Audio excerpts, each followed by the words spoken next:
বাংলা। আমি প্রথমেই আজকে সকলকে ধন্যবাদ জানাই যারা দীর্ঘ 2.5-3 কিলোমিটার পথ পায়ে হেঁটে আমাদের সাথে এই মিছিলে অংশগ্রহণ করেছেন এবং এখনো যত দূর চোখ যাচ্ছে মানুষের মাথা আর মাথা, এবং যেভাবে মানুষ আজকে আমাদের নিজের বাড়ি থেকে বেরিয়ে, কেউ বারান্দা থেকে ছাদে উঠে, বাড়ি থেকে বেরিয়ে রাস্তায় পথ চলতি মায়েরা, দিদিরা, ভাইয়েরা, বোনেরা, সহকর্মী, প্রবীণ, নবীন সবাই আমাদের আজকে ফুল দিয়ে, মায়েরা শঙ্খধ্বনি দিয়ে বরণ করেছেন, ভালোবাসার ঋণে আবদ্ধ করেছেন। আমি ব্যারাকপুরবাসীর কাছে কৃতজ্ঞ। আপনারা যেভাবে আমাদেরকে আজকে ভালোবাসায়, কৃতজ্ঞতায়, আপনাদের স্নেহে ঋণে আবদ্ধ করেছেন, আমি আপনাদের সকলকে ধন্যবাদ জানাই। আপনাদের নির্বাচন আগামী 20 তারিখ, 5ম দফায় নির্বাচন। আমি আপনাদের তৃণমূলের হয়ে ভোট চাইতে বা আপনাদের কাছে তৃণমূল প্রার্থীর হয়ে ভোট চাইতে আসিনি। আমি বিভিন্ন জায়গায় নির্বাচনী জনসভা কর্মসূচিতে অংশগ্রহণ করে বাকি যে 41টি লোকসভা কেন্দ্র রয়েছে সেখানে আমি তৃণমূল প্রার্থীর হয়ে ভোট চাইছি, বা মামাটি মানুষের সরকারের মমতা বন্দ্যোপাধ্যায়ের নেতৃত্বে যে উন্নয়নের অশ্বমেধের ঘোড়া বাংলার বিভিন্ন প্রান্তে ছুটে বেড়াচ্ছে সেটাকে অব্যাহত রাখার কথা বলছি। কিন্তু এই যে নির্বাচন, বিশেষ করে ব্যারাকপুরে, অ্যাম্বুলেন্সটা ছেড়ে দিন ভাই, অ্যাম্বুলেন্সটা যেতে দাও।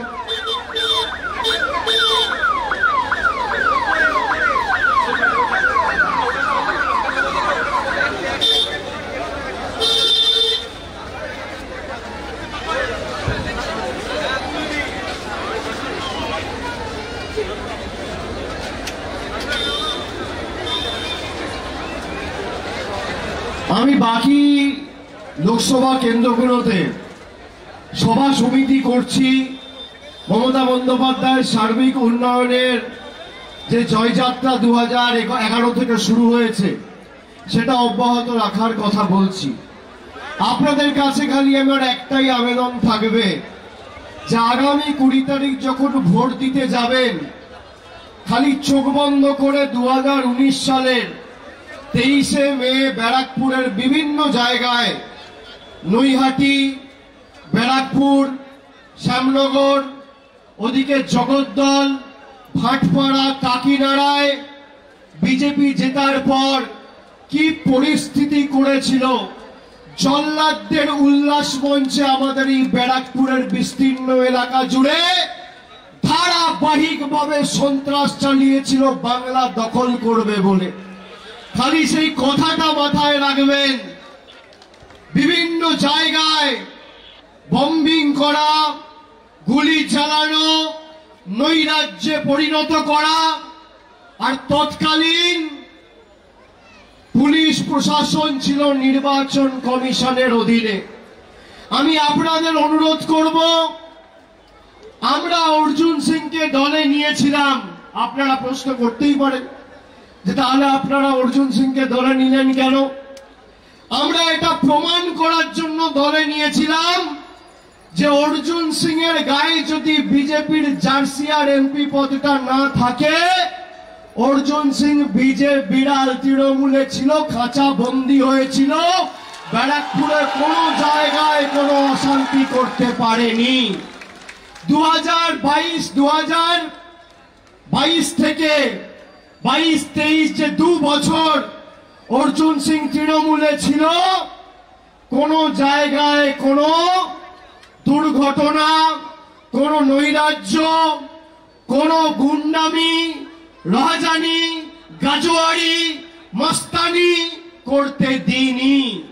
আর যেই বিজেপিতে গেছিল 2019-এর নির্বাচনের প্রাক্কালে, জিতে খুন, বম্বিং, চারিদিকে অশান্তির পরিবেশ তৈরি করেছিল। তৃণমূল, বিজেপি, কংগ্রেস, সিপিএম, নির্দল এসব পরে হবে, আগে মানুষের জীবন, বেঁচে থাকার অধিকার, লড়াইয়ের সংগ্রাম। মানুষ থাকলে সব হবে। আর আমরা বিজেপিকে বাংলা বিরোধী বলেছি, তার কারণ এরা বাংলার কৃষ্টি, সংস্কৃতি, ঐতিহ্য জানে না। 10 দিন আগে দেশের স্বরাষ্ট্রমন্ত্রী অমিত শাহ এসে বাংলায় আমাদের ধমকি দিয়ে গেছিল, বলেছিল সবকো উল্টা করকে লটকা কে সিধা কিয়া যায়গা। আর গত পরশুদিন কি দেখলেন? এই অর্জুন সিং এর ছেলে পবন সিং নরেন্দ্র মোদীর হাতে রবীন্দ্রনাথ ঠাকুরের উল্টো প্রতিকৃতি, উল্টো ছবি, রবীন্দ্রনাথ ঠাকুরকেই উল্টো করে ঝুলিয়ে দিয়েছে। এই কারণে বিজেপিকে আমরা বাংলা বিরোধী বলছি। আমরা বিজেপিকে বাংলা বিরোধী কেন বলছি? ভারতবর্ষের যত রাজ্য রয়েছে একমাত্র বাংলা, যাকে পেটে, যাকে ভাতে মারার পরিকল্পনা, ষড়যন্ত্র বিজেপি করেছে। গরিব মানুষের 100 দিনের টাকা এই বিজেপি সরকার বন্ধ করে রেখেছে। গরিব মানুষের বাড়ির ছাদের টাকা, আবাস যোজনায় প্রায় 8,000 কোটি টাকা এই বিজেপি সরকার বন্ধ করে রেখেছে। জলের টাকা বন্ধ, কলের টাকা বন্ধ, রাস্তার টাকা বন্ধ, সর্বশিক্ষা মিশনের টাকা বন্ধ। সর্বত্র বাংলায় 2021 সালে হেরে যাওয়ার পরে বাংলার টাকা বন্ধ। আমরা এই লোকসভায় 6টা বিধানসভায় জিতেছিলাম, একমাত্র খালি ভাটপাড়া বিধানসভা কেন্দ্রে হেরেছিলাম। আমি ব্যারাকপুরবাসীকে বলবো, আপনি দেখুন তৃণমূল আর বিজেপির মধ্যে পার্থক্য কি। আমরা ভাটপাড়ায় হেরেছি, কিন্তু তাও ভাটপাড়ায় আপনি অনুবীক্ষণ যন্ত্র দিয়ে একটা মহিলা চিহ্নিত করে দেখাতে পারবেন না, যে বলতে পারবে যে এখানে বিজেপি জিতেছে তাই আমি লক্ষ্মীর ভান্ডার পাচ্ছি না। আর অন্যদিকে বাংলায় হেরে গিয়ে নরেন্দ্র মোদীর গরিব বিরোধী, জনবিরোধী বিজেপি সরকার গরিব মানুষের 100 দিনের টাকা বন্ধ করে রেখেছে।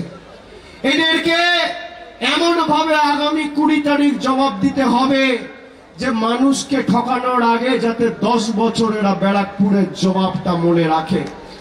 আমি আপনাদের বলবো, 10 বছর আগে দেশের প্রধানমন্ত্রী নরেন্দ্র মোদী হবার আগে দেশের পরিস্থিতি কি ছিল আর আজকে দেশের পরিস্থিতি কি, নিজের চোখে দেখে বিচার করুন।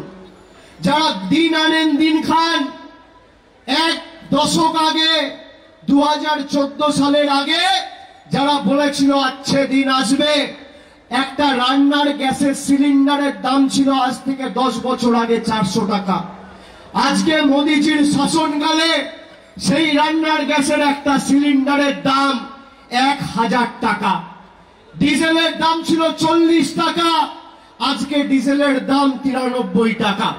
পেট্রোলের দাম ছিল 50 টাকা, আজকে পেট্রোলের দাম 100 টাকা। আজকে পাতিলেবুর দাম 180 টাকা কেজি। চা পাতা ছিল 2014 সালে 100 টাকা কেজি, আজকে চা পাতার দাম 280 টাকা কেজি। মুগ মসুরের ডাল ছিল 50, 55, 60 টাকা কেজি, আজকে 160 টাকা, 70 টাকা কেজি। রসুন ছিল 70 টাকা কেজি, আজকে রসুনের দাম 430 টাকা কেজি। দুধ ছিল 20 টাকা লিটার, আজকে দুধ 55, 60 টাকা লিটার। সরষের তেল ছিল 50 টাকা লিটার, আজকে সরষের তেল 160 টাকা লিটার। বাজারে একটা ডিম কিনতে যেতেন, একটা ডিমের দাম ছিল 2.5 টাকা, 3 টাকা, আজকে সেই একটা ডিমের দাম 7 টাকা। এই হচ্ছে আজকে দিনের নমুনা। ভারতবর্ষের প্রধানমন্ত্রী গরিব মানুষের টাকা আটকে রেখে দিল্লিতে বাসভবন তৈরি করছে প্রধানমন্ত্রী আর দেশের উপরাষ্ট্রপতির 20,000 কোটি টাকা খরচা করে। আপনি দেখুন, জীবনদায়ী ওষুধ, যে ওষুধের দাম ছিল 200 টাকা, সেই ওষুধের দাম আজকে 5 গুণ বেড়ে 1000 টাকা। সর্বত্র মূল্য বৃদ্ধি। একদিকে মমতা বন্দ্যোপাধ্যায়ের আমাদের মামাটি মানুষের সরকার 1000 টাকা করে লক্ষ্মীর ভান্ডার আমার মায়েদের দিচ্ছে, আর অন্যদিকে নরেন্দ্র মোদীর সরকার আপনাদের কাছ থেকে 1200 টাকায় গ্যাস দিয়ে সেই 1200 টাকাটা নিয়ে দিল্লিতে চলে যাচ্ছে। এই হচ্ছে বিজেপি সরকারের নমুনা। একদিকে দিদি দিচ্ছে আর একদিকে মোদী নিচ্ছে। 10 বছর মোদী সরকার ক্ষমতায়, ভাটপাড়ায় সভা করতে এসছেন সম্মানীয় প্রধানমন্ত্রী। আমি প্রধানমন্ত্রীকে বলেছিলাম যে আপনি 10 বছরে মানুষের জন্য কি কাজ করেছেন তার পুঙ্খানুপুঙ্খ হিসেব আপনি শ্বেতপত্র প্রকাশ করে মানুষের কাছে তুলে ধরুন। আপনারা মানেন যে নির্বাচন কর্মের নামে হওয়া উচিত। আপনারা নির্বাচনে জনপ্রতিনিধি নির্বাচিত করেন জল, কল, রাস্তা, অন্ন, বস্ত্র, বাসস্থান, সামাজিক সুরক্ষা, স্বাস্থ্য, শিক্ষায় উন্নয়নের লক্ষ্যে। সেখানে একটি কথা না বলেও দেশের প্রধানমন্ত্রী বলছে যারা মাছ খায়, যারা ডিম খায়, যারা মাংস খায় তারা দেশ বিরোধী। বলছে আমার সরকার 370 সরিয়েছে তাই আমাকে ভোট দিন, আমার সরকার রাম মন্দির করেছে তাই আমাকে ভোট দিন। আমি যদি আপনাদের বলি ব্যারাকপুরে সবথেকে বড় মন্দির আমি করব, আপনারা ভোট দেবেন? সেই বিতর্কে পা দেবেন না, সেই প্ররোচনায় পা দেবেন না। মন্দির করতে গেলে নির্বাচিত হতে হয় না, মসজিদ করতে গেলে নির্বাচিত হতে হয় না, গুরুদ্বারা করতে গেলে নির্বাচিত হতে হয় না। গরিব মায়ের চোখের জল মোছাতে গেলে আপনাকে নির্বাচিত হয়ে জনপ্রতিনিধির কাজ করতে হয়। আপনি ধর্ম বাড়িতে করবেন, আপনি গুরুদ্বারায় করবেন, মন্দিরে করবেন, মসজিদে করবেন। আমি একজন ব্রাহ্মণ বাড়ির ছেলে, আমি স্বামী বিবেকানন্দর গেরুয়া ধর্মে বিশ্বাস করি, যোগী আদিত্যনাথের গেরুয়া ধর্মে আমি বিশ্বাস করি না। যারা মানুষ মেরে মানুষ প্রেমের কথা বলে সেই 2 নম্বরই বিজেপির ধর্মে বিশ্বাস করি না, আমি কর্মে বিশ্বাস করি। আমরা বিশ্বাস করি বৈচিত্র্যের মধ্যে একতার মূল মন্ত্রে। নানা ভাষা, নানা মত, নানা পরিধান, বিবিধের মাঝে দেখো মিলন মহান। একদিকে আমরা বলছি সমাজকে এক করে, মানুষকে ঐক্যবদ্ধ করে সমাজকে আরো শক্তিশালী করব, আর একদিকে বিজেপি বলছে ডিভাইড অ্যান্ড রুল। কালকে অমিত শাহ শ্রীরামপুরে সভা করতে এসছেন, সেখানে বলেছেন দুর্গাপুজোয় মমতা বন্দ্যোপাধ্যায় নাকি ছুটি দেয় না। 5 বছর আগে এসে বলতো বাংলায় দুর্গাপুজো হয় না, আর এখন এসে বলছে দুর্গাপুজোয় ছুটি দেয় না।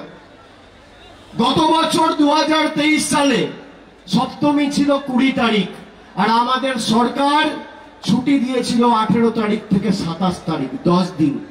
আমি অমিত শাহকে বলবো যে আপনি 17টা রাজ্যে ক্ষমতায় রয়েছেন, আপনি যদি দেখাতে পারেন বাংলার থেকে বড় ভাবে আপনি দুর্গাপুজো কোন রাজ্যে পালন করতে আপনার কোন রাজ্য সরকার সদর্থক ভূমিকা পালন করেছে, বা আমরা 10 দিন ছুটি দিয়েছি আপনি তার জায়গায় কোন রাজ্য সরকারে আপনার কোন মুখ্যমন্ত্রী 11 দিন ছুটি দিয়েছে, আমি রাজনীতিতে পা রাখবো না, এত বড় কথা বলে দিয়ে যাচ্ছি। আপনারা এই অমিত শাহের দল যখন মমতা ব্যানার্জি আমাদের সরকার দুর্গাপুজোর প্রসার ঘটানোর জন্য ক্লাব কমিটিগুলোকে 50,000 টাকা দিয়ে সাহায্য করে, তখন সিপিএম এর সাথে হাত মিলিয়ে কলকাতা হাইকোর্টে গিয়ে পিল করে, মামলা করে, সেই টাকা আটকানোর চেষ্টা করে।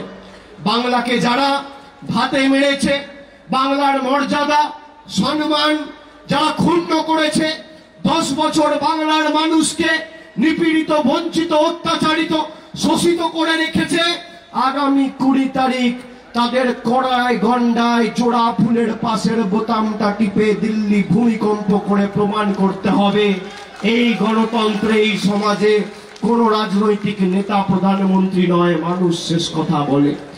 আপনাদের যেভাবে ঠকিয়েছে, আপনারা এক বুক আশা আকাঙ্ক্ষা স্বপ্ন নিয়ে ভোট দিয়েছিলেন যে সত্যি আছে দিন আসবে। তারপর কি দেখলেন? সবাইকে বলেছিল 15 লাখ দেবো, কেউ পেয়েছেন 15 লাখ? বলেছিল 2 কোটি বেকারের বছরে চাকরি হবে, 10 বছর বিজেপি ক্ষমতায় 20 কোটি বেকারের চাকরি হওয়ার কথা হিসেব অনুযায়ী। আপনি দেখান এই ব্যারাকপুরের বিস্তীর্ণ এলাকা জুড়ে যে 2000 বুথ রয়েছে, একটা বুথে যদি দেখাতে পারেন যে অর্জুন সিং যতদিন বিজেপিতে ছিল আর সাংসদ ছিলেন, অর্জুন সিং এর তৎপরতায় উদ্যোগে ভারতবর্ষের প্রধানমন্ত্রী, স্বরাষ্ট্রমন্ত্রী, স্বাস্থ্যমন্ত্রী, শিক্ষামন্ত্রী, শিল্পমন্ত্রী, প্রতিরক্ষা মন্ত্রী একদিনের জন্য একটা উন্নয়নমূলক পর্যালোচনা বৈঠক করেছে। 5 বছরে আমি রাজনীতি করব না, তৃণমূলের হয়ে ভোট চাইতে আসবো না, এটাও আপনাকে বলে দিচ্ছি। অন্যদিকে প্রতি 2 মাস 2.5 মাস অন্তর অন্তর আমরা দুয়ারে সরকার করে মানুষের কাছে পরিষেবা পৌঁছে দিয়েছি। এবার আমাদের প্রার্থী পার্থ ভৌমিক, নৈহাটির বিধায়ক, ভূমিপুত্র, আপনারা তাকে দীর্ঘদিন ধরে চেনেন, মমতা বন্দ্যোপাধ্যায়ের দীর্ঘদিনের সৈনিক, সতীর্থ, আগামী দিনের ব্যারাকপুর লোকসভার সাংসদ। আমি আপনাদের অনুরোধ করব যে ব্যারাকপুরের মাটিকে আর কেউ অশান্ত হতে দেবেন না। এই মাটি শান্তির মাটি, সম্প্রীতির মাটি, একতার মাটি, বাংলার মাটি, উন্নয়নের মাটি, ভ্রাতৃত্বের মাটি। এই মাটি প্রগতির মাটি। বিভাজনের রাজনীতি করে, বৈষম্যের রাজনীতি করে, বিচ্ছিন্নতাবাদী রাজনীতি করে যদি কেউ সমাজকে ভাগ করতে চায়, তাদেরকে উচিত শিক্ষা আমাদের দিতে হবে। আপনারা দেখেছেন সন্দেশখালী করে যে রাজনৈতিক দল গলা ফাটিয়েছিল, আজকে সন্দেশখালীর ভিডিও জনসমক্ষে চলে এসছে। বিজেপির মন্ডলের সভাপতি গঙ্গাধর কয়াল তিনি বলছেন সন্দেশখালীতে কোনো ধর্ষণের ঘটনা ঘটেনি। মহিলাদের 2000 টাকা দিয়ে বিজেপি ইচ্ছা করে মহিলাদের বাধ্য করেছে ভুয়ো ধর্ষণের অভিযোগপত্র থানায় জমা দিতে, যাতে তৃণমূল নেতাদের গ্রেফতার করে বাংলাকে কলুষিত করা যায়। আমরা গোদরার কথা শুনেছিলাম ছোটবেলায়, 2001, 2002। আমরা 2019 সালে পুলওয়ামার কথা শুনেছিলাম। সেখানে বিজেপি যাকে রাজ্যপাল নিয়োগ করে জম্মু কাশ্মীরে পাঠিয়েছিলেন, পুলওয়ামা যখন হয়েছিল তদানীন্তন জম্মু কাশ্মীরের গভর্নর সত্যপাল মালিক তিনি বলছেন মোদী সরকারের কাছে আগাম খবর ছিল, তাও মোদী সরকার ব্যবস্থা নেয়নি। তার কারণ মোদী সরকার চেয়েছিল এই 40 জন সেনার লাশের উপর দাঁড়িয়ে বিজেপির হয়ে ভোট চেয়ে দ্বিতীয়বার ক্ষমতা দখল করবে। মানুষ আজকে বুঝতে পারছে। আর আমরা চোখে কি দেখছি যে যেই সন্দেশখালীতে আপনারা সন্দেশখালী করে গলা ফাটিয়েছিলেন, সেই সন্দেশখালীতে কোনো ধর্ষণ হয়নি, এক বিন্দু রক্ত ঝরেনি। বাংলাকে কলুষিত, কলঙ্কিত আর বাংলার মায়েদের সম্ভ্রম দিল্লির বুকে আপনারা 2000 টাকার বিনিময়ে বেচে দিয়েছেন। 5, 10টা 15টা ভোটই তো কম পাবেন। রাজনৈতিক লড়াই তো আমরাও লড়ছি। তৃণমূলকে আক্রমণ করতে গিয়ে এরা বাংলাকে ছোট করেছে। যারা নিজেদের রাজনৈতিক স্বার্থে বাংলাকে ছোট করে মহিলাদের সম্ভ্রম 2000 টাকায় দিল্লিতে বিক্রি করে, তারা বাংলার উন্নয়ন করবে। যারা বাংলার গরিব মানুষের আবাসের টাকা আটকে রাখে, তারা বাংলার উন্নয়ন করবে। যারা বাংলায় লক্ষ্মীর ভান্ডার আটকাতে চায়, তারা বাংলার উন্নয়ন করবে। যারা বাংলার 1,65,000 কোটি টাকা বকেয়া পাওনা আটকে রাখে, তারা বাংলার উন্নয়ন করবে।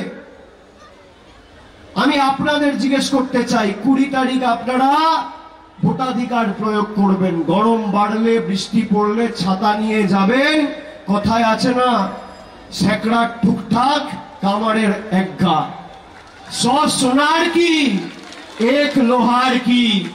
5 বছর ধরে আপনাকে অত্যাচারিত, বঞ্চিত করে রেখেছে। রিমোট কন্ট্রোলের মতো বাংলার মানুষের জীবনে অত্যাচার, আক্রমণ নামিয়ে এনেছে এই জনবিরোধী মোদী সরকার। কখনো জিএসটি, কখনো আবাসের টাকা বন্ধ, কখনো নোটবন্দি, কখনো 100 দিনের গরিবের টাকা বন্ধ। এবার মাথায় রাখতে হবে, মোদিজির কাছে রিমোট কন্ট্রোল থাকলে আপনার কাছেও ইভিএম এর বোতাম আছে।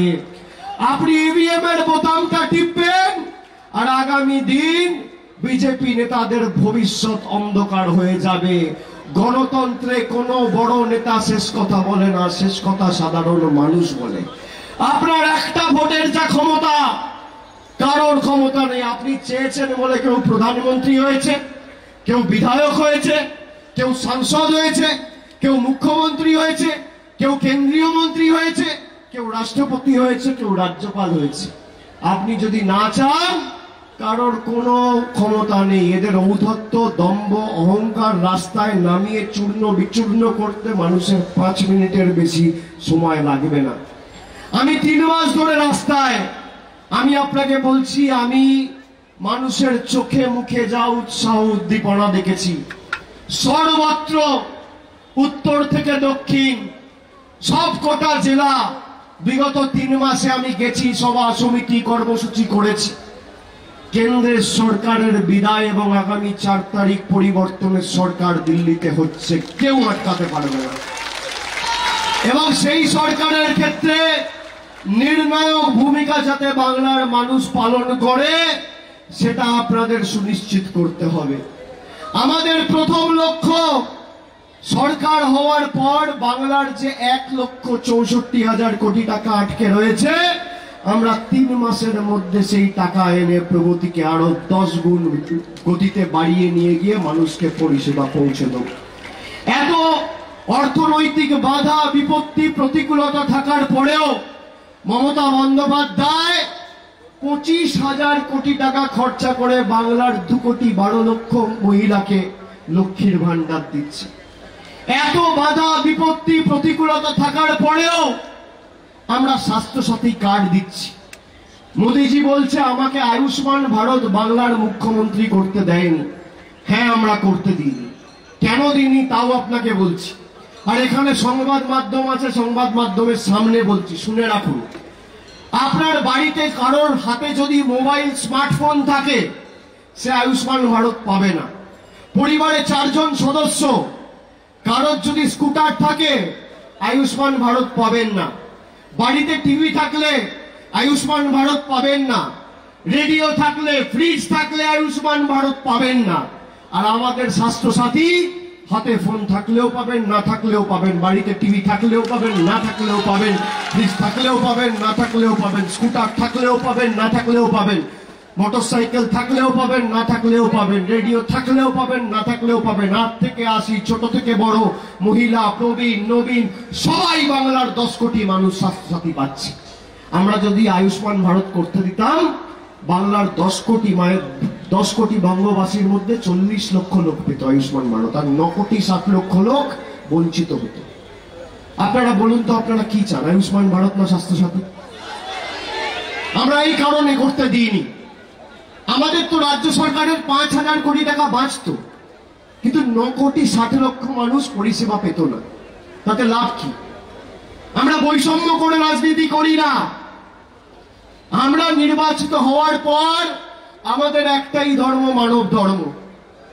আমি আপনাদের বলছি, এই যে বিজেপি সভা সমিতি করছে, আপনি দেখুন 10 বছরের রিপোর্ট কার্ড।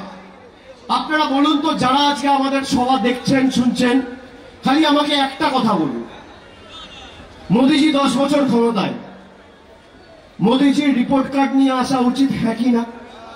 যে 10 বছর আমি বাংলার জন্য কি করেছি, ব্যারাকপুরের জন্য কি করেছি, মানুষকে জবাবদিহি করা উচিত, হ্যাঁ কি না? উচিত, হ্যাঁ কি না? আমাদের রিপোর্ট কার্ড আমি তৈরি করে নিয়ে এসেছি। আজকে 15 তারিখ, 20 তারিখ ভোট, 18 তারিখ অব্দি প্রচারের সময় রয়েছে। আমি এই সভা থেকে চ্যালেঞ্জ করে যাচ্ছি, বিজেপির ছোট বড় মাঝারি যারা রয়েছে, নেতা কর্মী সমর্থক যারা রয়েছে, একটা মঞ্চ ঠিক করুন, জায়গা ঠিক করুন, আপনারা ঠিক করুন। আমাকে 2 ঘন্টা আগে বলবেন, আমি আমার রিপোর্ট কার্ড নিয়ে আসবো, আপনি আপনার রিপোর্ট কার্ড নিয়ে আসুন। 10 বছরে মোদী সরকার কি করেছে ব্যারাকপুরের জন্য, জগদ্দলের জন্য, নোয়াপাড়ার জন্য, নৈহাটির জন্য, আর আপনি কি করেছেন? 10 বছরে আপনি কি করেছেন, আর 10 বছরে আমাদের সরকার কি করেছে? একদিকে আপনি থাকবেন, একদিকে আমি থাকবো। তথ্য পরিসংখ্যানকে সামনে রেখে লড়াই হোক, মানুষ দেখুক কার জন্য কে কি করেছে। 10 পয়সা একটা উন্নয়ন নিয়ে আসেনি, উল্টে চটকলগুলো খোলার কথা বলেছিল। আজকে জুটের ব্যাগের অর্ডার কেন্দ্র সরকার বন্ধ করে দিয়েছে। এই অর্জুন সিং প্রতিবাদ জানিয়ে পীযূষ গোয়েলকে 2022 সালে চিঠি লিখেছিল যে আপনাদের সরকারের জনবিরোধী নীতির কারণে চটকলগুলো বন্ধ হয়ে যাচ্ছে। কেন্দ্র সরকার জুটের ব্যাগের অর্ডার কমিয়ে দিচ্ছে, প্রায় দিচ্ছে না। আজকে শ্রমিকগুলোকে ভাতে মারার চেষ্টা। আজকে ভাবুন তো কিভাবে আমাদের সমাজকে অশান্ত করার চেষ্টা করেছে এই বিজেপি। আমরা এমনি এমনি বাংলা বিরোধী বলছি না, রবীন্দ্রনাথ ঠাকুরের ইতিহাস জানে না। এরা কবিগুরুকে অপমান তো করেছেই, ঈশ্বরচন্দ্র বিদ্যাসাগরের মতো পথপ্রদর্শক, সমাজ সংস্কারক যিনি না থাকলে মোদিজি আর অমিত শাহ নিজের নামটাও লিখতে পারতেন না, সেই ঈশ্বরচন্দ্র বিদ্যাসাগরের আবক্ষ মূর্তি 2019 সালে মিছিল করে বিজেপির গুন্ডারা ভেঙেছিল। স্বামী বিবেকানন্দকে এদের সভাপতি বলছে অজ্ঞ বামপন্থী প্রোডাক্ট। আপনি ভাবুন কত দুঃসাহস, কি অবস্থা এদের। এখানেই থেমে নয়, তারপর সন্দেশখালী যে বাংলার মায়েদের সম্মান নষ্ট করে 15-20টা ভোটের জন্য বাংলাকে সারা দেশের কাছে ছোট করব। সেই কারণে আমরা বিজেপিকে বাংলা বিরোধী বলছি। আপনারা মানেন এই বিজেপি বাংলা বিরোধী? হাত তুলে বলুন, হাত তুলে বলুন। দেশের মধ্যে একমাত্র বাংলা যার 100 দিনের কাজের ক্ষেত্রে কেন্দ্র সরকারের বরাদ্দের সংখ্যা হচ্ছে এত বড় একটা গোল্লা, শূন্য, 1 পয়সা দেয়নি 3 বছরে। আমাদের পয়সা লাগবে না। আমি আপনাদের বলছি এই সরকারের পতন, অহংকারী সরকারের পতন সময়ের অপেক্ষা। আর আমি আপনাদের বলার আগে একটা ছোট্ট গল্প বলে শেষ করব, একটা ছোট্ট গল্প বলে শেষ করব। অনেকক্ষণ ধরে লোকজন রয়েছে, আমরা সভা বেশিক্ষণ চালাবো না। আমি একটা 2 মিনিট ছোট্ট গল্প বলে শেষ করব যে আপনারা বিজেপির হাতে ক্ষমতা দিয়েছেন আর বিজেপি আপনাদের পাতে ভাতে আঘাত করেছে। যার ভোটে নির্বাচিত হয়েছে তার টাকাই বন্ধ করেছে। একটা জঙ্গলে একজন মুনি থাকতো, আর জঙ্গলে স্বাভাবিকভাবে জন্তু জানোয়ার, পোকা মাকড়, সাপ ব্যাঙ সবকিছুই থাকে। তো একজন সাধু বাবা থাকতো। সেই জঙ্গলে একটা ছোট্ট নেংটি ইঁদুর ছিল। এবার নেংটি ইঁদুরটা একটা গাছের তলায় ছোট্ট একটা নিজের ঘর টাইপের বানিয়ে সেখানেই থাকতো। তার খুব ভয়, সকাল বিকেলে বেরোলে কখনো সাপ তাড়া করছে, কখনো বাজ পাখি ঠোকর মারছে, কখনো চিল এসে ঠুকরে যাচ্ছে। এবার একদিন নেংটি ইঁদুরটার খুব খিদে পেয়েছে। সকালবেলা তার বাসা থেকে বেরিয়ে খাবারের সন্ধানে জঙ্গলে ঘুরে বেড়াচ্ছে। এমন সময় একটা সাপ তাড়া করেছে। ছুটতে ছুটতে ছুটতে ছুটতে নেংটি ইঁদুরটা গিয়ে সাধু বাবার কোলে উঠে বসেছে। সাধু বাবা ধ্যানে মগ্ন, চোখ খোলে না। 3 ঘন্টা 4 ঘন্টা পর সাধু বাবা চোখ খুলেছে, দেখছে কোলের উপর একটা নেংটি ইঁদুর বসে। তো সাধু বাবা জিজ্ঞেস করলো, কি হলো বাছা, কি চাই তোমার? এতক্ষণ ধরে তুমি বসে রয়েছো। তো নেংটি ইঁদুরটা বলছে, সাধু বাবা আমি তো ছোট্ট, খাবারের সন্ধানে আমি যখন বেরোই কখনো আমাকে সাপ তাড়া করছে, কখনো চিলে এসে ঠোকর মারছে, কখনো আমাকে অন্য কোনো বিড়াল তাড়া করছে। তুমি আমাকে বিড়াল বানিয়ে দাও না, তাহলে আর আমাকে ইঁদুর তাড়া করতে, তাহলে আর আমাকে সাপ তাড়া করতে পারবে না, তাহলে আর আমাকে চিলে এসে ঠোকর মারতে পারবে না, তাহলে আর বাজ পাখিতে এসে ঠোকর মারতে পারবে না। তো সাধু বাবা বলল ঠিক আছে। সাধু বাবা বলল তোমাকে আমি ইঁদুর থেকে বিড়াল বানিয়ে দেবো। সাধু বাবা সঙ্গে সঙ্গে দৈব শক্তি প্রয়োগ করে মন্ত্র জল ছিটিয়ে ইঁদুরটাকে বিড়াল বানিয়ে দিল। এবার বিড়ালটা খুব খুশি, জঙ্গলে বেরিয়েছে। এবার দেখছে আর তো সাপ তাড়া করছে না, খাবারের সন্ধানে বেরিয়েছে। হাঁটতে হাঁটতে হাঁটতে হাঁটতে একদিন দেখছে একটা জায়গায় গিয়ে একটা জলাশয়ের সামনে 3টে কুকুর বসে আছে। আর কুকুরগুলো যেই বিড়ালটাকে দেখেছে বলছে, তোর এত বড় সাহস, তুই আমাদের জায়গায় এসছিস, আমাদের ডেরায়, আবার আমাদের খাবার নিয়ে গিয়ে নিজে খাবি? বিড়ালটা খুব ভয় পেয়ে গেছে, সঙ্গে সঙ্গে আবার ছুটতে ছুটতে ছুটতে ছুটতে গিয়ে সাধু বাবার কোলে উঠে বসেছে। সাধু বাবা আবার চোখ খুলেছে, দেখছে বিড়ালটা কোলের উপর উঠে বসে পড়েছে। তো সাধু বাবা জিজ্ঞেস করছে, কি হলো বাছা, তোমাকে এই তো তুমি ছিলে নেংটি ইঁদুর, তোমাকে বিড়াল করলাম, তুমি আবার এসে আমার কোলের উপর বসে পড়েছো? তো বিড়ালটা বলছে, সাধু বাবা আমি তো জানতাম না, দেখছি কুকুর আছে, আমাকে তো আজকে 3টে কুকুর প্রাণে দাঁড়া করেছিল, আমি তো কোনো রকম ছুটতে ছুটতে দৌড়াতে দৌড়াতে এখানে এসেছি, নইলে তো আজকে মরেই যেতাম। তো সাধু বাবাটা বাবুন বলেছে, ঠিক আছে তুমি কি চাও? বলছে, আপনি আমায় কুকুর করে দিন, তাহলে আর কুকুর আমাকে ভয় দেখাতে পারবে না। সাধু বাবা বললো, ঠিক আছে তোমার আমি কুকুর করে দেবো। আবার সঙ্গে সঙ্গে সাধু বাবা দৈব শক্তি প্রয়োগ করে মন্ত্র জপ করে জল ছিটিয়ে মাথায় হাত দিয়ে বিড়ালটাকে কুকুর করে দিল। কুকুর খুব খুশি, কুকুর সব জায়গায় যাচ্ছে, বিড়ালকে তেড়ে বেড়াচ্ছে, ইঁদুরকে তেড়ে বেড়াচ্ছে, ঘুরতে ঘুরতে সব জায়গায় যাচ্ছে, কারোর মুখ থেকে খাবার ছিনিয়ে নিয়ে চলে আসছে। হঠাৎ 1 মাস পর নাচতে নাচতে আর একটা জলাশয়ের সামনে একটা গাছ রয়েছে, সেখানে বিশ্রাম নিচ্ছে। হঠাৎ করে দেখছে পিছন থেকে একটা বাঘ হেঁটে আসছে। কুকুরটা খুব ভয় পেয়ে গেছে। বাঘ এসে কুকুরটাকে বলছে, তুই জানিস না আমি জঙ্গলের রাজা, তোর এত ক্ষমতা এত সাহস, তুই আমার ডেরায় এসে আমার এখানে বসে রয়েছিস? জঙ্গলের রাজা বাঘ তুই জানিস না, তোকে আজকে আমি খেয়েই ফেলবো বলে বাঘটা তাড়া করেছে। যেই তাড়া করেছে কুকুরটা আবার ছুটতে ছুটতে ছুটতে ছুটতে গিয়ে সাধু বাবার কোলে উঠে বসে পড়েছে। এবার সাধু বাবা জিজ্ঞেস করছে, তোমার কি এখনো স্বাদ মেটেনি? তুমি আর কি চাও বাছা? তুমি ছিলে নেংটি ইঁদুর, তোমাকে বানালাম বিড়াল, তারপর বানালাম কুকুর, আবার তুমি এসছো। বলে, সাধু বাবা আমি তো জানতাম না জঙ্গলের রাজা বাঘ, আজকে তো আমাকে বাঘ প্রায় হালু করে খেয়েই নিত, আমি তো বাঘের পেটে চলে যেতাম, কোনোভাবে বেঁচে তোমার কাছে এসছি, তুমি আমাকে বাঘ করে দাও, আমি আর কোনোদিন তোমার থেকে কিচ্ছু চাইবো না। তুমি ভেবে কথা বলো। সাধু বাবা বলছে, তুমি আর কিছু চাইবে না তো?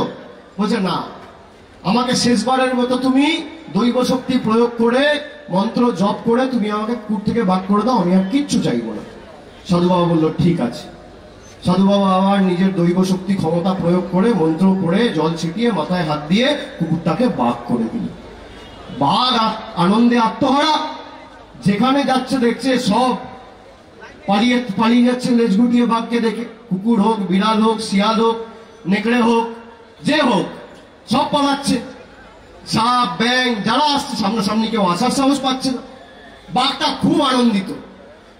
বাঘ ভাবছে, আমি তো আজকে বাঘ হয়েছি, আমার তো কোনো অসুবিধা নেই, কিন্তু আমি তো ছিলাম ইঁদুর, সাধু বাবা আমায় বাঘ করেছে, আমাকে যদি আবার এই সাধু বাবাটা ইঁদুর করে দেয়, আগে সাধুটাকে খেতে হবে, আগে সাধুটাকে খেতে হবে। বাঘটা 15 দিন বাঘ হওয়ার পর হঠাৎ করে বুঝতে পেরেছে এই সাধুটাকে না মরলে আবার এই সাধুটা আমাকে ইঁদুর করে দেবে। তাই সাধুটাকে একদিন বাঘটা খেতে গেল। সাধু বাবা ধ্যান করছে, হঠাৎ করে চোখ খুলে দেখছে বাঘটা তেড়ে আসছে। সাধু বাবা দৈব শক্তি প্রয়োগ করে বাঘটাকে থামিয়েছে। বলছে, নির্লজ্জ, অকৃতজ্ঞ, মূর্খ, তুই আমার জন্য ছিলিস নেংটি ইঁদুর, তোকে আমি বিড়াল করলাম, কুকুর করলাম, বাঘ করলাম, এখন তুই আমায় খেতে আসছিস? তুই ছিলিস নেংটি ইঁদুর, আবার তোকে মন্ত্র জপ করে এনে নেংটি ইঁদুর করে দিলাম বলে জল ছিটি আবার নেংটি ইঁদুর করে দিলাম। আমি কেন বলছি, বিজেপি দলটা 2014 সালের আগে নেংটি ইঁদুর ছিল, আপনারা বিড়াল করেছেন, কুকুর করেছেন, বাঘ করেছেন। যেই বাঘ করেছেন এখন আপনাদের খেতে আসছে। সংবিধান পাল্টাতে চাইছে, আপনাদের টাকা বন্ধ করতে চাইছে, মূল্য বৃদ্ধি করে মানুষের টাকা কুক্ষিগত করে দিল্লিতে নিয়ে যেতে চাইছে। এবার আপনাদের সময় এই বাঘটাকে আবার দৈব শক্তি প্রয়োগ করে জোড়া ফুলের বোতামটা টিপে নেংটি ইঁদুরে পরিণত করতে হবে। গণতন্ত্রে মানুষের ক্ষমতা কি সেটা বোঝাতে হবে। কোন প্রধানমন্ত্রী নয়, কোন রাষ্ট্রপতি নয়, আপনার এই নির্বাচনে আগামী 20 তারিখের ভোট 2024-এর প্রধানমন্ত্রী যেমন ঠিক করবে, 2028-এ রাষ্ট্রপতিও ঠিক করবে, 2027-এ, এটা মাথায় রাখবে। আজকে দেখছেন তো দেশের সংবিধান পাল্টে দাও, বিজেপির ইস্তাহারে ইউনিফর্ম সিভিল কোডের কথা বলছে। আপনার ভোটাধিকার প্রয়োগ করার ক্ষমতাও এরা কেড়ে নিতে চাইছে। এদেরকে এই কারণে জবাব দিতে হবে। যাদের হাতে 300 জন সাংসদ ছিল তারা পারত না মূল্যবৃদ্ধি নিয়ন্ত্রণে এনে 400 টাকার রান্নার গ্যাস 400 টাকায় রাখতে? তারা পারত না গরিব মানুষের, বাংলার 60 লক্ষ মানুষের বাড়ির ছাদের ব্যবস্থা করতে? প্রধানমন্ত্রী বলেছিল আমি কালো টাকা ধ্বংস করব 50 दिन देना, अगर 50 दिन में काला धन खत्म नहीं कर पाया तो जो सजा आप देंगे, जिस चौराहे पे ले जाके मुझे सजा देंगे, मुझे मंजूर है। আমরা চেয়েছিলাম কালো টাকা ধ্বংস হোক, গরিব মানুষের চোখের জল ফেলে নয়। 140 জন মানুষ লাইনে দাঁড়িয়ে নোট বদলি করতে গিয়ে সানস্ট্রোকে গরমে মারা গেছে, প্রাণ দিয়েছে। 700 জন কৃষক কালো কৃষি বিলের কারণে আত্মহত্যা করেছে, তাদের রক্তই বিজেপির হাতে লেগে রয়েছে। আর যারা আপনাকে ভাতে মারার চেষ্টা করেছে তাদেরকে আগামী দিন নিজের অধিকারটা সামনে রেখে যোগ্য জবাবটা দিতে হবে। অর্জুন সিং বিভিন্ন জায়গায় যাবে, টাকা পয়সা বিলি করবে। আমি আপনাদের বলবো, যাকে টাকা দেবে টাকাটা নিয়ে নেবে। আমরা আপনার সাথে সারা বছর থাকি, এদের নির্বাচনের সময় খালি টাকার কথা মনে হয়, সারা বছর যখন মানুষের কষ্ট হয় তখন টাকা পয়সার কথা মনে পড়ে না। আমরা তো সারা বছর রয়েছি, চেনা বামুনের পইতে লাগে না। বিজেপি যখন টাকা দিতে আসবে, যে টাকা নাও আর বিজেপিকে ভোট দিও, আমি হাত জোর করে ব্যারাকপুর বাসীর কাছে অনুরোধ করছি যে টাকা নিয়ে নেবেন, পদ্ম ফুলের থেকে টাকা নেবেন আর জোড়া ফুলে ভোট দেবেন। যে যে ভাষায় বোঝে তাকে সেই ভাষায় জবাব দেবেন। এবং আগামী দিন যাতে এই গুন্ডামি, মস্তানি, জুলুমবাজি আর গুন্ডারাজের, জল্লাদদের উল্লাস মঞ্চে পরিণত করার ব্যারাকপুরকে যে পরিকল্পনা, তার যোগ্য জবাব দিয়ে এদের উচিত শিক্ষা দিতে হবে। যারা মানুষকে ভুল বুঝিয়ে অত্যাচার করে 400 টাকার গ্যাস 1000 টাকায় করেছ, তাদেরকে উচিত শিক্ষা দিতে হবে। আমরা আমাদের ইস্তাহারে বলেছি যে আমরা আগামী দিন ইন্ডিয়া জোট ক্ষমতায় এলে ভারতবর্ষ জুড়ে যত বিপিএল পরিবার আছে প্রত্যেক পরিবারকে বছরে 10টা করে গ্যাসের সিলিন্ডার বিনামূল্যে, বিনা পয়সায় আমাদের সরকার দেবে। পরিবর্তন হচ্ছে, কেউ আটকাতে পারবে না। চলবে না অন্যায়, টিকবে না ফন্দি, জনগণের আদালতে 20 তারিখ হতে হবে বন্দী। আপনাদের 5ম দফায় ভোট, 4 দফায় ভোট ইতিমধ্যে হয়ে গেছে, আর 3 দফায় ভোট বাকি আছে, 7 দফায় ভোট। প্রথম দফায় জলপাইগুড়ি, আলিপুরদুয়ার আর কুচবিহারের মানুষ এদের বাড়িতে ঢুকে সার্জিক্যাল স্ট্রাইক করেছে, এদের মাথাটা ভেঙেছে বাংলা বিরোধীদের। দ্বিতীয় দফায় বালুরঘাট আর রায়গঞ্জ এই বাংলা বিরোধীদের ঘাড় ভেঙেছে। তৃতীয় দফায় মালদা, মুর্শিদাবাদ এদের মেরুদণ্ড ভেঙেছে। গত পরশুদিন 4র্থ দফা ছিল, সেখানে বীরভূম আর পূর্ব বর্ধমানের লোকেরা এদের কোমর ভেঙেছেন। আপনারা 5ম দফায় এদের পা আর হাঁটুটা ভাঙবেন। 6ম দফায় মেদিনীপুর আর জঙ্গলমহল এদের কোনুই আর হাত ভাঙবে। আর 7ম দফায় তো আমি আছি, ডায়মন্ড হারবার, এদের ঔদ্ধত্য, অহংকার আর দম্ভ ভেঙে চূর্ণ বিচূর্ণ করব। যারা মানুষকে ঠকিয়েছে না, আপনি দেখবেন কি অবস্থা হয়, এদের কি পরিণতি হয়। অমিত শাহ এসে 5 বছর কি করেছি বলেনি? বাঙ্গাল মে দিদি দুর্গা পূজা মে ছুটি নেই দেতা है, সেই জন্য বিজেপিকে ভোট করে। আপনি ভাবুন কি নির্লজ্জ। বিজেপিকে দিদি বাঙ্গাল মে দুর্গা পূজা होने नहीं देता है। আপনারা বলুন বাংলায় দুর্গা পূজা হয় না? মায়েরা বলুন দুর্গা পূজা হয় না? দুর্গা পূজা হয় না? যে মিথ্যে কথা বলে ভোট চাইছে, সে ভোটের আগে যদি মিথ্যে কথা বলে, ভোটের পরে কি করবে? আপনি ভাবুন, ভোটের আগেই মিথ্যে কথা বলছে। বিজেপির মন্ডল সভাপতি সন্দেশখালী 2, নাম হচ্ছে গঙ্গাধর কয়াল, বলছে প্রতি বুথে বিজেপির কর্মীদের মদের খরচা হচ্ছে 5000। বাংলায় কত বুথ আছে জানেন? কেউ বলতে পারবেন? 80,000 বুথ রয়েছে। বিজেপির মন্ডলের সভাপতি বলছে পার বুথ আমাদের পার্টির মদের খরচা 5000। মানে অর্জুন সিং এর পার্টি মদের খরচা পার বুথ 5000। বাংলায় যদি 80,000 বুথ থাকে, তার মানে মদের খরচা কত? 40 কোটি। 40 কোটি। আপনি ভাবুন, যদি 40 কোটি মদের খরচা হয়, এবার আপনারা অনেকে ভাবছেন 40 কোটি টাকার মদ কে খাবে রে ভাই? 40 কোটি টাকার মদ, তাও আবার একদিনে, ভোটের দিনে। আমি বলছি অবাক হবেন না। মিছিল থেকে যখন বাড়ি ফিরবেন, পাড়ায় যাবেন, এলাকায় ফিরবেন, ডান দিক বাঁ দিক সামনে পিছনে চেয়ে দেখবেন আপনার পাড়ায় কোনো ভদ্রলোক বিজেপি করে না। সব মদ মাতাল, ঘুষখোর, পাতাখোর, চোর, চিটিংবাজ, 2 নম্বরী, ডাকাত, ঘুষখোর, সব বিজেপি। মানুষের আবাসের টাকা বন্ধ আর বিজেপির মদের বাজেট 40 কোটি টাকা। এই হচ্ছে ভারতীয় জনতা পার্টি, এই হচ্ছে বিজেপির প্রকৃত স্বরূপ। আপনি ভাবুন, ভুয়ো কমপ্লেন দিয়ে বাংলাকে ছোট করবে, তাও 2000 টাকা। কালকে অমিত শাহ এসে বলেছে যে আমরা লক্ষ্মীর ভান্ডার 100 টাকা করে বাড়াবো। মমতা ব্যানার্জি 500 টাকা লক্ষ্মীর ভান্ডার বাড়িয়ে দিয়েছে, উনি জানেন না। 500 ছিল, হয়ে গেছে 1000, উনি নাকি 100 টাকা বাড়াবে।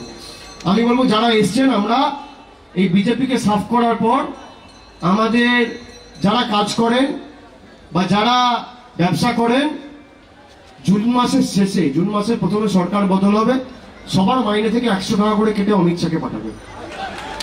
বাংলাকে কিনতে চায় 100 টাকায়। 2000 টাকায় যেভাবে মহিলাদের সম্ভ্রম কিনেছে, সেভাবে 100 টাকায় বাংলার মানুষকে কিনতে চায়। বলুন, আমরা জবাব দেবো না? এটা আমাদের অধিকারের লড়াই। আমি সেই কারণে বলছি, তৃণমূল বিজেপি পরে, আগে ব্যারাকপুরের শান্তি, সংহতি, জীবন, জীবিকা, অধিকার, আমার সন্তান, তার ভবিষ্যৎ, পরিবারের সুরক্ষা, এই নিয়ে ব্যারাকপুরের মানুষকে আগামী দিন 20 তারিখ, যেদিন 2011 সালে প্রথমবার পরিবর্তনের সরকার তৈরি হয়েছিল, মমতা ব্যানার্জি শপথ নিয়েছিল, সেই ঐতিহাসিক বিশেমে আপনাদের ভোটাধিকার প্রয়োগ করার সুযোগ। আর সুযোগটা এমন ভাবে ব্যবহার করবেন যে বোতাম টিপবেন এখানে, আর বললাম ওই ভূমিকম্প হবে দিল্লিতে আর মধ্যপ্রদেশে। আর 4 তারিখ যখন ভোট বাক্স খুলবে, 4 তারিখ যখন ভোট বাক্স খুলবে, পদ্মফুলের নেতারা যেন চোখে সর্ষে ফুল দেখে। আর কত বড় গুন্ডা, কত বড় গুন্ডা মানুষ শেষ কথা বলে, কোন গুন্ডা মস্তান শেষ কথা বলে না, সেটা প্রমাণ করতে হবে। আপনারা করবেন তো? করবেন তো? জোরে বলুন, করবেন তো? বাংলা বিরোধীদের বিসর্জন হবে, স্বৈরাচারীদের বিসর্জন হবে, বহিরাগতদের বিসর্জন হবে। ব্যারাকপুরের মাটি থেকে আগামী দিন পার্থ ভৌমিক জিতবে, তৃণমূলের প্রতিনিধি জিতবে। স্বৈরাচারীদের উৎখাত করার জন্য আগামী দিন জোড়া ফুলে লাইনে দাঁড়িয়ে ভোট দেবেন। আর আমি কথা দিয়ে যাচ্ছি, ব্যারাকপুরের সার্বিক উন্নয়নের দায়িত্ব আমার। যে ভালোবাসার দিনে আপনারা আবদ্ধ করেছেন, আমার সাথে আপনাদের আর্থিক সম্পর্ক, আমি রয়েছি, চিন্তা করবেন না। সবাই তো ভেবেছিল অর্জুন সিংকে তৃণমূল নিয়ে নিয়েছে, অর্জুন সিংই টিকিট পাবে। ভাই, তৃণমূল অত বোকা নয়। কে হবে তৃণমূলকে অত বোকা? আবার অর্জুন সিংকে আমরা বার করে দিয়েছি, ওই পচাটাকে নিয়ে বিজেপি টিকিট দিয়েছে, পদ্মফুলের প্রার্থী করেছে। আপনি ভাবুন, বলে দেশের সব থেকে বড় পার্টি, বিশ্বের সব থেকে বড় পার্টি। আরে তোমার পার্টিতে নির্বাচিত হয়ে তোমায় ল্যাং মেরে ইঁদুর হয়ে তৃণমূলে ঢুকলো, তাকে আমরা বার করে দিলাম, আবার তুমি নিচ্ছ। আপনার এলাকায় ভ্যাট রয়েছে, ভ্যাট আছে, স্টিকার লাগিয়ে দেবেন বিজেপি। সব আবর্জনা ওখানে ফেলবেন, আর ওরা মাথায় করে নিয়ে যাবে। আমরা বার করছি, ওরা মাথায় তুলছে। আমরা বহিষ্কার করছি, ওরা পুরস্কৃত করছে। কি সুন্দর! আপনারা দেখছেন তো। অনেকে ভয়ে ছিলেন যে তৃণমূল যদি অর্জুনকে টিকিট দিয়ে দেয়, তাহলে তো আবার ব্যারাকপুরে এইসব করে বেড়াবে। আপনি কি ভাবেন তৃণমূল খোঁজ খবর রাখে না? আমি বললাম তো, খাঁচায় বন্ধ করে রেখেছিলাম, খাঁচায় বন্ধ করে রেখেছিলাম বলে কিছু করতে পারিনি। আগামী দিন বিজেপির জার্সিটা যেটা গায়ে পড়েছে, এমপি ভোটে হারলে এমনি আপনি আপ খুলে ফেলে দেবে, তখন কেউ থাকবে না, তখন তৃণমূলে ঢুকতে আসবে। আমি কথা দিয়ে যাচ্ছি, নেবো না, আমি কথা দিয়ে যাচ্ছি। কিন্তু হারানোর দায়িত্ব আপনাদের নিতে হবে, হারানোর দায়িত্ব আপনাদের নিতে হবে। নেবেন তো? জোরে বলুন, নেবেন তো? মাথা উঁচু করে ভোট দেবেন তো? দেবেন তো? সারা জীবনের জন্য ব্যারাকপুরকে যারা কলঙ্কিত করেছিল, সেই কলঙ্কগুলোকে বিসর্জন দিয়ে ব্যারাকপুরের শান্তি, সভ্যতাকে বজায় রাখতে হবে, সম্প্রীতি অক্ষুণ্ণ রাখতে হবে।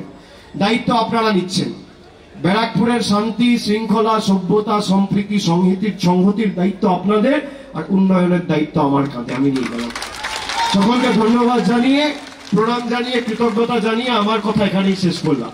জয় হিন্দ, বন্দে মাতরম, জয় বাংলা, জয় বাংলা, জয় বাংলা। দুহাত তুলে বলুন, গলায় যত আওয়াজ রয়েছে, জয় বাংলা, জয় বাংলা, জয় বাংলা, জয় বাংলা, জয় বাংলা, জয় বাংলা, জয় বাংলা, জয় বাংলা, জয় বাংলা, জয় বাংলা। অনেক অনেক ধন্যবাদ, নমস্কার।